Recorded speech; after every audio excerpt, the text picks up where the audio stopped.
Everything that woman has ever produced is mediocrity dressed up in a uniform she stole the right to wear. My mother's voice didn't shake. It never shook. It carried clean across the banquet hall at the Legion in Barrie like she'd rehearsed the acoustics in advance. And maybe she had, because she'd chosen that room herself, walked it twice the week before with the events coordinator, picking the table closest to the podium for the guest of honor. 160 people went quiet at once. I felt every face in that room turn toward me the way sunflowers turn, except there was no sun in it, just the cold direction my mother had pointed them in for 30 years. She put her hand on the shoulder of the man beside her, a trauma surgeon from Sunnybrook named Dr. Adrian Kessler, flown in for this exact dinner, this exact introduction, because my mother did not do anything by accident when her own reputation was on the line. This, she announced, voice pitched for the back row, is the kind of accomplishment I always hoped for in a child, a real doctor, not someone who plays nurse in scrubs and calls it medicine. My Uncle Pete laughed first, the way he always did, on cue, like a dog that's been trained to bark at a specific word. My Aunt Donna pressed her napkin to her mouth to hide her smile. I stood there in my charge nurse pin, and my hospital ID still clipped to my blazer, because I'd come straight from a 12-hour shift in the cardiac ICU, and I let it happen, because I had learned a long time ago that flinching only fed her. But Adrian Kessler wasn't laughing. His eyes had drifted off my mother's face and landed on my badge, on the small enamel pin under my name that most people in that room had no idea how to read. And something happened to his expression that I'd only ever seen once before. On a resident's face, the night a code went sideways and then, somehow, didn't. He took half a step back. His voice came out low at first, then climbed until it carried to every corner of that hall the way my mother's never had to try to. "Wait," he said, "you're Reeve. You're the one they call Lockwood Protocol."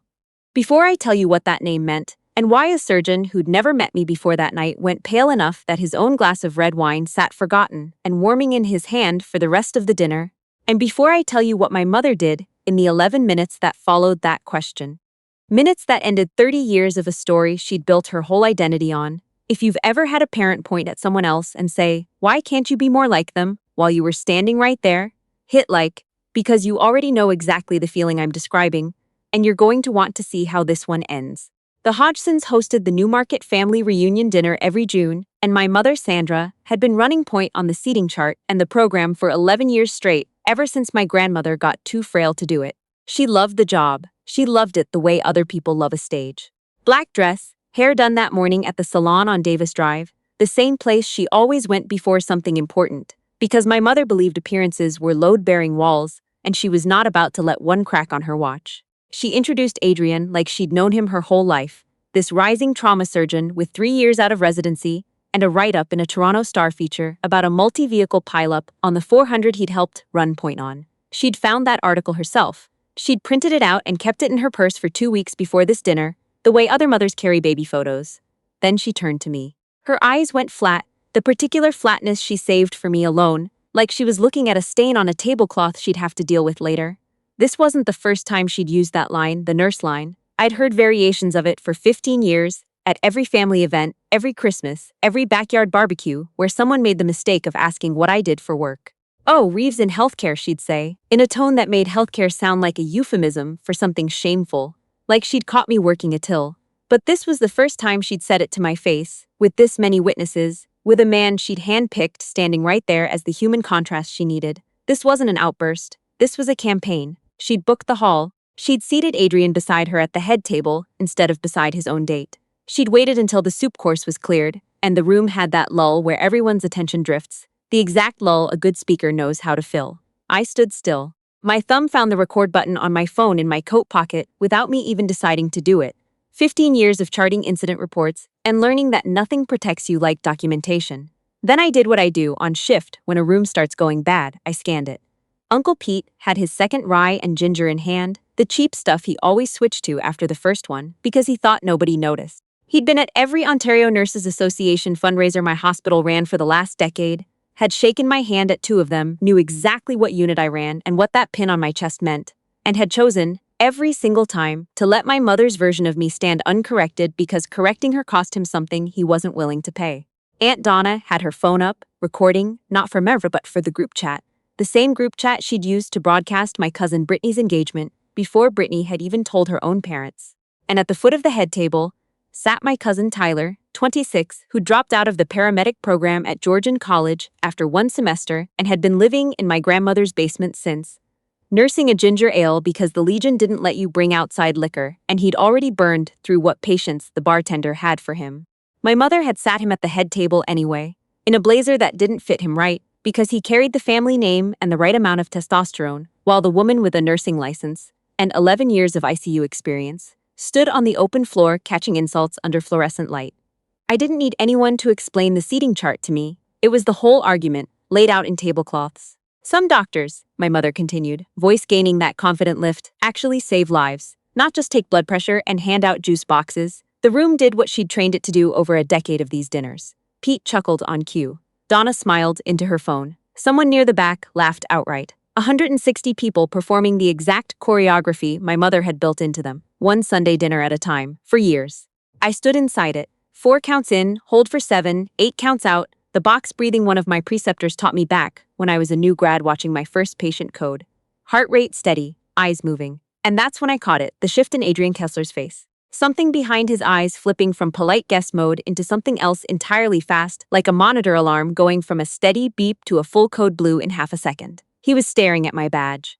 At the small enamel pin underneath my name, the one almost nobody outside acute care recognizes, the one they only give out at Sunnybrook, and a handful of teaching hospitals to nurses who've completed advanced rapid response certification and run a minimum number of code teams without a single preventable loss on their record. He stepped back. His jaw actually dropped, the way you only see in movies, except this was real. This was happening 8 feet from me in a Legion hall that smelled like rye and roast beef. "Wait," he said, loud enough now that even the table near the bar turned. "You're Lockwood. You're the Lockwood protocol nurse." An old man near the front, Mr. Fitzgerald, 91, a Korea vet who'd been coming to these dinners since before I was born because he and my late grandfather served together, set down his fork hard enough that it cracked against the plate. My mother's smile died somewhere mid-breath. I watched it happen in real time, the exact second her composure short-circuited. The hall went silent the way a hospital corridor goes silent right after a code call, that specific total quiet that has weight to it, that you feel pressing on your eardrums. I looked down at my own hands. The calluses on the heel of my palms from a decade and a half of chest compressions, the burned scar on my left forearm from a coffee spill during a 16-hour shift nobody remembers but me, a nurse's hands. But underneath that, older memories surfaced, the kind that never fully buries no matter how many years of training you stack on top of it. The memory of an 11-year-old's hands, red and raw, scrubbing the kitchen floor at the house on Cedar Street with a toothbrush because I'd tracked in mud from the backyard. My mother hadn't yelled. She never yelled when it counted. Yelling was for people who'd lost control, and my mother never lost control. She'd set the toothbrush down on the linoleum in front of me, arms crossed, and told me to scrub until she could see her reflection in the floor. I didn't cry. I'd already learned that crying just gave her something to feed on. I knelt down and scrubbed until my knees ached, and that was the first time I understood that with my mother, submission was the only currency that ever bought you peace, even temporary peace, even an hour of it. The second lesson came that winter. I'd left a thin scratch on the dining table, the one that had come down from my grandmother, solid maple, the centerpiece of every holiday photo our family ever took. My mother took my wrist without a word and walked me to the hallway outside the bathroom and told me to stand facing the wall until she said I could move. 4 hours. I stood there listening to the television in the next room, to plates being cleared from a dinner I hadn't been allowed to sit down for, to my father's quiet, careful footsteps moving around the kitchen because drawing my mother's attention toward himself meant drawing it toward me too. 4 hours taught me the entire architecture of that house. I was furniture. I mattered most when nobody noticed I existed. That same night, she said it to me plainly for the first time, no code, no softening. "You were born ordinary in this family. No matter how hard you try, you'll always be background noise next to the people who actually do something with their lives." She pressed my shoulder against the wall one more time and walked away without waiting for me to answer, because she already knew I wouldn't. But she never knew that every time she said something like that to me, a door clicked shut somewhere inside my chest, and a list got one line longer. A list of every single thing I would prove her wrong about, 1 year at a time, for as long as it took. That night my father came to find me. Daniel Hodgson, 6'2", and shrinking by the month, the lymphoma already working through him, though none of us had the language for it yet. He sat on the edge of my bed and didn't say much. He pressed a folded scrap of paper into my hand, something he'd copied out of a book he kept by his armchair. A line from Florence Nightingale about how the nursing profession demanded clear judgment and self-abnegating endurance, because nothing great is done in a hurry. He held my eyes and told me that what I did with my life had nothing to do with what my mother needed me to be. He told me I'd be the finest nurse this family ever produced, and that I shouldn't let her decide otherwise. I kept that scrap of paper folded into the lining of my wallet for the next 20 years.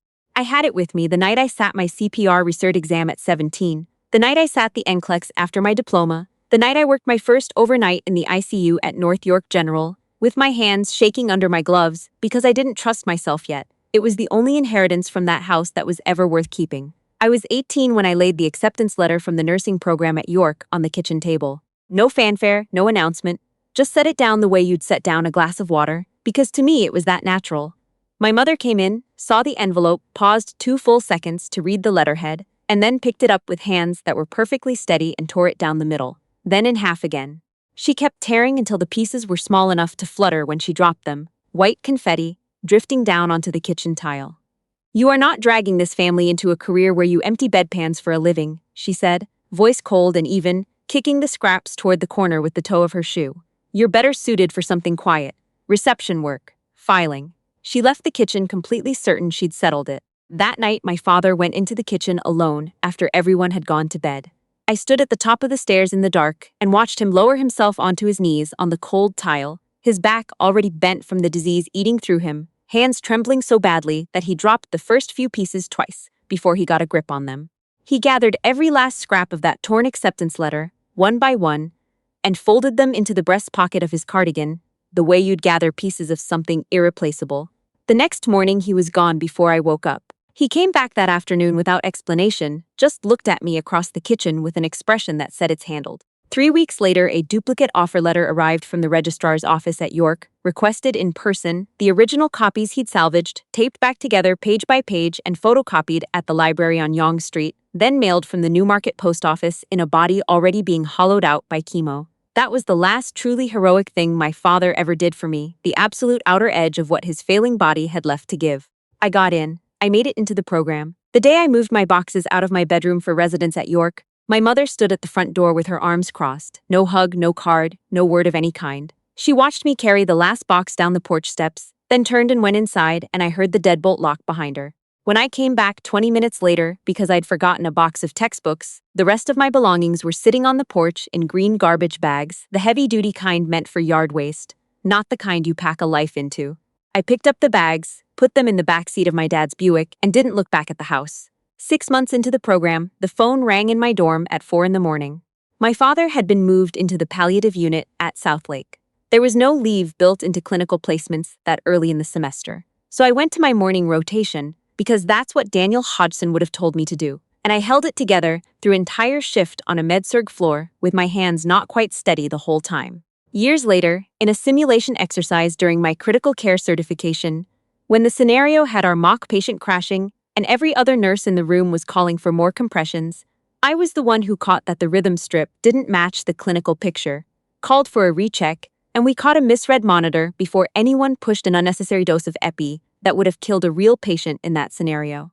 My instructor, a hard-edged former flight nurse named Carol Whitfield, stopped the whole room and looked at me for a long moment. "You've got the eyes for this," she said. "The kind of eyes that catch the thing nobody else is looking for.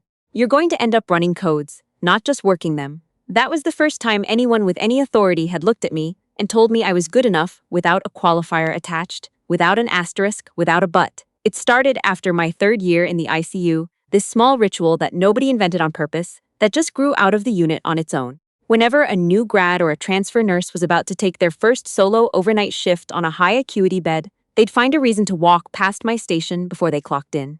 They'd tap 2 knuckles on the counter, quiet, quick, never quite meeting my eyes when they did it, like saying it out loud would make the fear too real. Then they'd ask the real question. Not will my patient be okay, but if something goes wrong tonight and I freeze, will you be there? That was always the actual question underneath it. I never gave comfort. Comfort is a lie on a unit like ours, and lies get patients killed faster than understaffing does. I'd pull up the acuity board on the screen, walk them through the early warning signs to watch for on their specific patient, and write my direct line on a sticky note I'd press onto the corner of their monitor. Nobody ever needed to say thank you. The note said it for them. That sticky pad went through faster than anything else on the unit.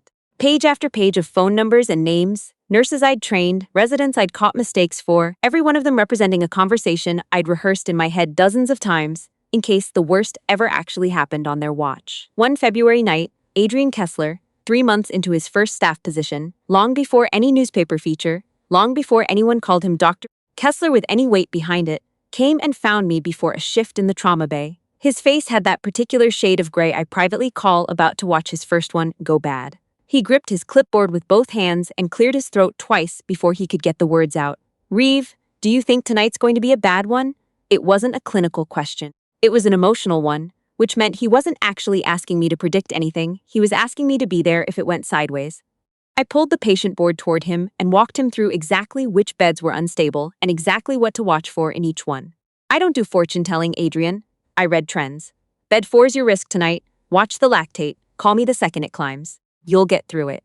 No comfort, no warmth, just numbers and a plan. That was the only kind of reassurance I was ever any good at giving, and it turned out to be the only kind that actually kept people alive.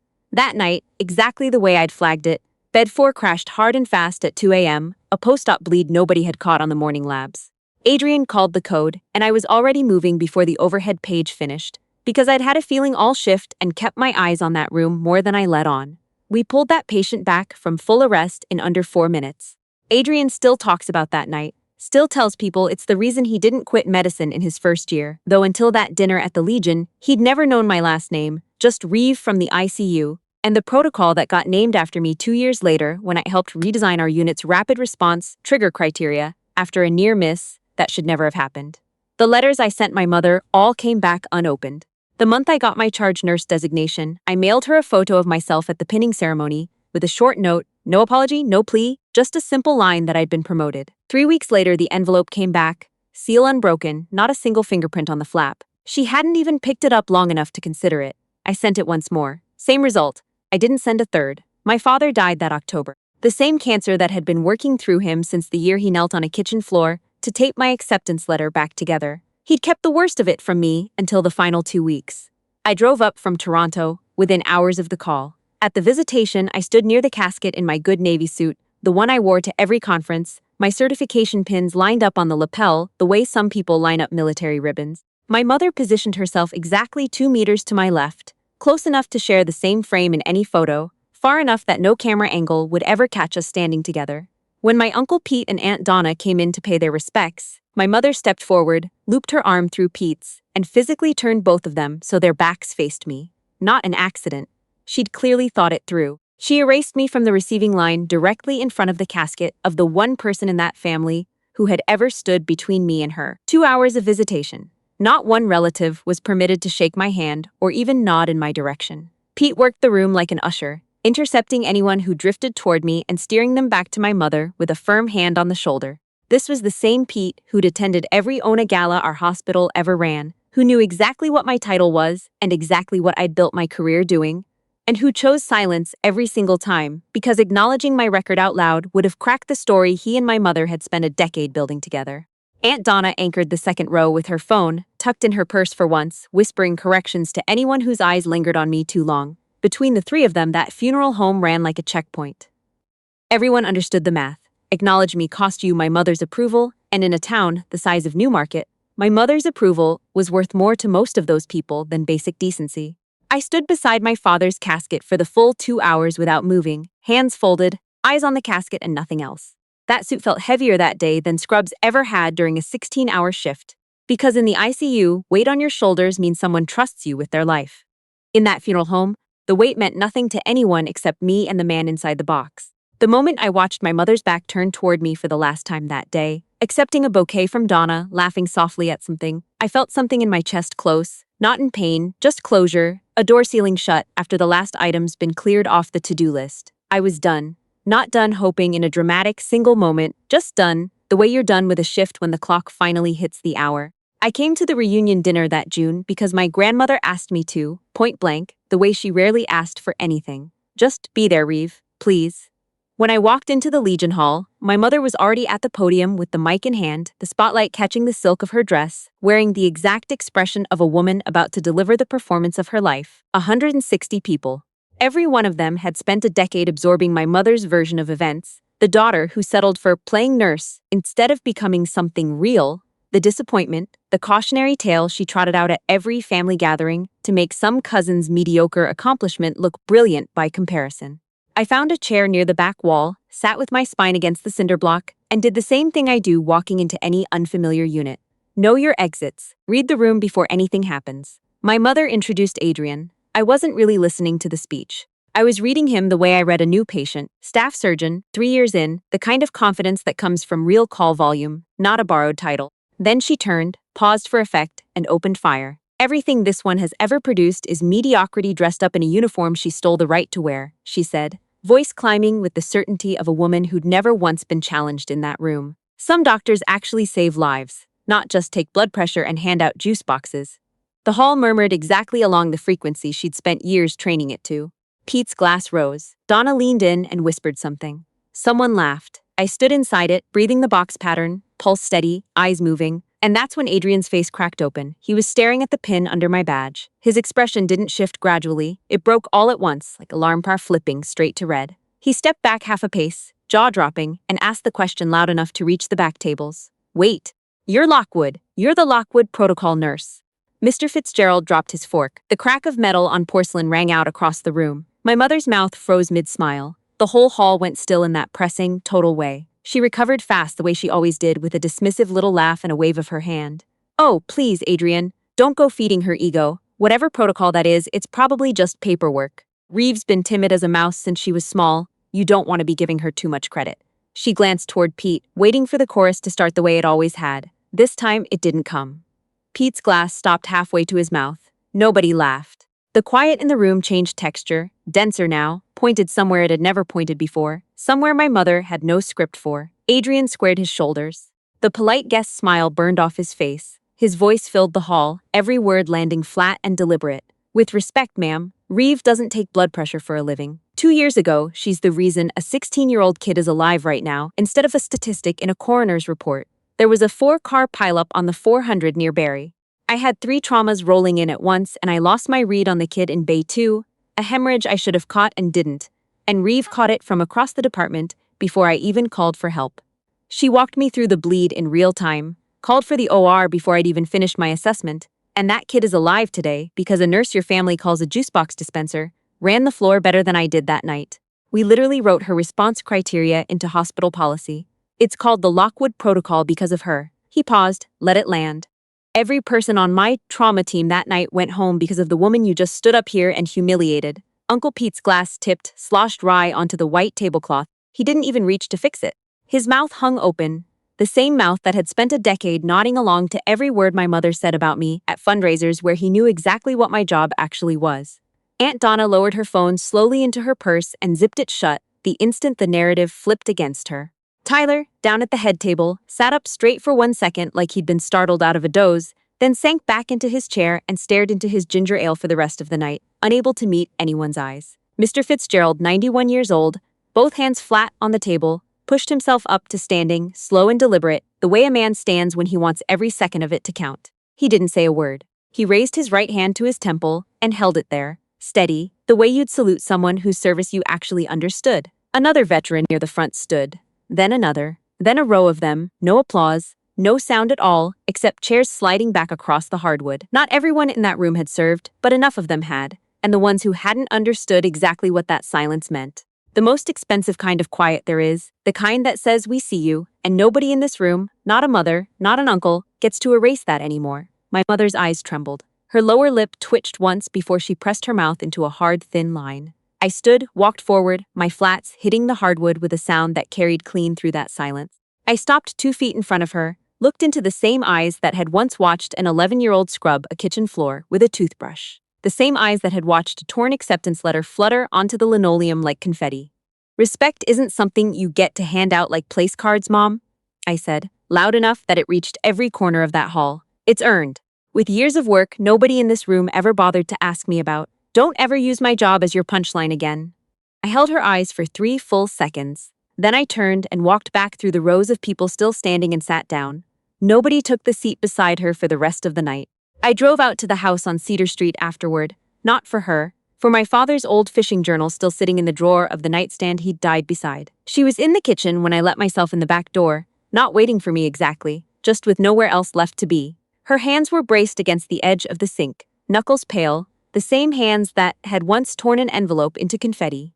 I pulled out a chair and sat down at the same maple table I'd scratched as a kid, the same table that had cost me 4 hours against a hallway wall. I didn't say anything. I just watched her, the way you watch a monitor after a code, waiting to see what the rhythm settles into on its own. She broke first, her voice thinner than I'd ever heard it, scraped down to something almost unrecognizable. I always thought I'd raise someone who actually mattered to people. What I did was foolish. That wasn't an apology. People like my mother don't apologize, they downgrade. Calling 30 years of deliberate cruelty foolish turned it into an oversight instead of what it actually was, a clerical error instead of a choice she made over and over again, for decades, on purpose. I didn't answer right away. I looked at her the way you look at something you're putting away for the last time, checking it once more before it goes somewhere you won't be opening again. I never needed you to think it mattered, I said finally. I built it whether you were watching or not. You don't get to break that, and you're not getting another chance to try. She sank into the chair across from me, and whatever was left of her composure went with it. What remained looked smaller than I expected, an older woman in a black dress in a kitchen she'd ruled for 30 years, sitting across from the one person she'd spent her whole life trying to shrink. One word came out of her, dry and strange in her mouth, like a word from a language she'd memorized but never actually used. Proud, she said, careful, like she was handling glass. It landed on the table between us and just sat there, no weight to it at all. Because that's the thing about a word that arrives 20 years late. It doesn't fill the hole it was supposed to fill. It just shows you exactly how deep that hole still is. I stood up, picked my keys off the table, and walked out through the same kitchen door I'd come in by. I didn't slam it. I let it click shut behind me, quiet, the way you leave a room once there's genuinely nothing left to settle in it. The next morning, before my drive back to Toronto, I stopped at the cemetery on the edge of town, not out of obligation, because there was one person who'd earned the right to hear how the night actually ended. I walked the rows until I found my father's headstone under the old maple he'd picked out himself, told the funeral director he wanted shade in the summer because a Hodgson should have something solid standing over him. I crouched down and read the line I'd chosen for the stones myself. A good man. A better father. Nothing more needed saying. I pressed my palm flat against the cold granite, colder than anything I'd ever touched on a winter overnight shift, and told him, quietly, that I'd made it. That I'd become exactly the kind of nurse he told me I'd be, the kind people trust with their lives, and that she couldn't touch that anymore, not ever again. I reached into my coat and pulled out the folded scrap of paper I'd kept in my wallet for over 20 years, soft at the creases now, barely legible, the Nightingale quote he'd copied out for me the night he sat on the edge of my childhood bed. I set it on the ledge at the base of the stone, weighted it down with a small stone from the grass so it wouldn't blow away. I don't need to carry this anymore, Dad, I said. You already gave me the only thing that mattered. You told me I was enough before anyone else ever did, and that turned out to be true. I stood, squared my shoulders, and held a moment of stillness there, the closest thing I had to a salute, not because anyone was watching, but because it was the only gesture I had that could carry everything I felt without falling apart. Then I turned and walked back to my car, and for the first time in 20 years, the absence of that scrap of paper in my wallet didn't feel like a loss. It felt like something finally finished.